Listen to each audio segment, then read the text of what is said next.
Asian skins में 20s में ही we start losing our collagen. उस लेवल पे हम एक्सपेक्ट नहीं कर रहे होते कि अभी हमें कोई ट्रीटमेंट प्रोसीजर पे जाना चाहिए। हम ये नहीं सोच रहे होते कि हम बड़े हो रहे हैं, क्योंकि 20s बहुत कम एज होती है और उस वक्त कोलेजन लॉस के बारे में सोचा जाए तो बहुत अजीब सा लगता है। तो उस सूरत में हम एक बड़ा कॉमन प्रोसीजर सुनते हैं, दैट इज़ माइक्रो नीडलिंग। तो माइक्रो नीडलिंग एक बहुत जनरल प्रोसीजर है और I think every one is knowing about it now days. तो ये बड़ा कॉमन एक प्रोसीजर है।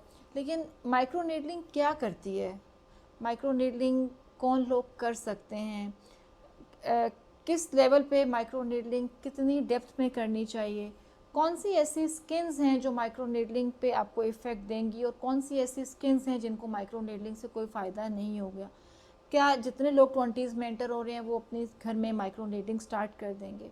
तो इन चीज़ों को हम आज डिस्कस करेंगे। तो माइक्रो नीडलिंग जो है वो एक ख़ास इक्विपमेंट के साथ की जाती है, उसके साथ उसकी टिप्स होती हैं जो कि माइक्रो नीडल्स होती हैं, और उसके साथ हम कंट्रोल्ड पंक्चरिंग करते हैं स्किन की। इसको कंट्रोल्ड ट्रॉमा कहा जाता है। इन कंट्रोल्ड ट्रॉमा के साथ ये जो पंक्चर्स बनाए जा रहे हैं स्किन में, माइक्रोस्कोपिक चैनल्स बनाए जा रहे हैं, इनके साथ हम लोगों को सीरम अप्लाई करना होता है। वो सीरम जो स्किन के अंदर एब्जॉर्ब हो सकता है, ये वो सीरम्स नहीं है जो हम ओवर द काउंटर लेकर स्किन पर लगा रहे होते हैं। They are very different serums जो कि स्किन के अंदर अगर एब्जॉर्ब हो जाएं तो उनका साइड इफ़ेक्ट ना हो। इन सीरम्स को अप्लाई करते हुए माइक्रो नीडलिंग का प्रोसीजर किया जाता है। अब कितनी डेप्थ पे इसको करना चाहिए, 0.25 से लेकर 3 मिलीमीटर तक हमारे पास डेप्थ मौजूद होती हैं, समटाइम मोर देन 3.5 मिलीमीटर। तो लेकिन अब जिस जगह पर हमारे पास स्किन थिक है वहाँ पर हम थोड़ा सा थिकनेस में जा सकते हैं, और जहाँ हमारे पास स्किन थिन है जैसे कि फोरहेड की स्किन है वहाँ पर इसको बहुत माइक्रो पंक्चर्स में जाया जा सकता है। एक और इसमें एक एडवांस भी चीज़ मौजूद है जैसे जिसको कि हम नैनो टेक्नोलॉजी बोलते हैं, जिसके साथ नैनो नीडल्स के साथ भी हम आपकी माइक्रो नीडलिंग परफॉर्म कर देते हैं। अच्छा, अब कौन सी स्किन की कंडीशंस हैं जिसमें कि माइक्रो नीडलिंग हमें हेल्प करेगी, जहाँ पर हमें अपनी पोर्स का क्लोजर चाहिए, जहाँ पर हमें अर्ली लॉस स्टार्ट हुआ है कोलेजन का, वहाँ पे हम माइक्रो नीडलिंग हमारे लिए इफ़ेक्टिव है। फिर एक्ने स्कार्स में भी micro needling is very effective if it is done appropriately. तो बहुत सारे एक्ने स्कार्स इसके साथ ट्रीट हो जाते हैं with the passage of time with sequential sessions. और इसके साथ साथ ये कि ये आपको जब पोस्ट टाइटनिंग देती है तो फाइन लाइंस को भी ये ट्रीट करती है due to the formation of collagen, और फिर आपको स्किन में थोड़ा सा लिफ्ट और टाइटनिंग और ग्लो भी नज़र आता है। अब एक दूसरी एंटिटी है that is micro needling with radio frequency. उसके साथ क्या किया जाता है कि उन माइक्रो नीडल्स के अंदर ये जो हम पंक्चर्स आपको दे रहे होते हैं उनमें इंसुलेटेड नीडल्स आती हैं, और वो आरएफ माइक्रो नीडलिंग जो कि हमारे पास डिफरेंट ब्रांडेड फॉर्म्स में भी इक्विपमेंट्स मौजूद हैं।